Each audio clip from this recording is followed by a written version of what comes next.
తెలంగాణలో రేవంత్ రెడ్డి పరిపాలనా విధానం మీకు ఎట్లా అనిపిస్తుంది? మాకేమనిపిస్తుంది, మాకు లారీ ఫీల్డ్ మాది రాజకీయం గురించి పెద్ద మాకు ఉమ్. అంటే ఇప్పుడు ఈ ఫ్రీ బస్సులు ఇవి పెట్టడం వల్ల ఏమైనా లాస్ వచ్చిందంటారా గవర్నమెంట్ లో? లాస్ అంటే ఏముంది, లేడీస్ మొత్తం బస్సులనే మొత్తం జెంట్స్ సీట్లలో వెనకకెళ్ళి ఎక్కేస్తారు, ముంగటికెళ్ళి ఎక్కేస్తారు. అసలు చిన్న పెద్ద గౌరవం లేకుండా పోయింది. చిన్న పిల్లలు పెద్ద మనిషి ఉన్నాడు, వాళ్ళకి సీట్ ఇద్దాం కూర్చోబెడదాం అని లేదు.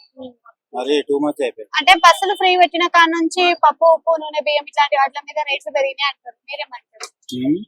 పప్పు, ఉప్పు, నూనె, బియ్యం ఇట్లాంటి వాటి మీద రేట్లు పెరిగినాయి అంటారు, మీరేమంటారు? పెరిగింది. మరి బస్సు తీయడం వల్ల తగ్గుతుంది అంటారు. బస్సు తీసేయడం వల్ల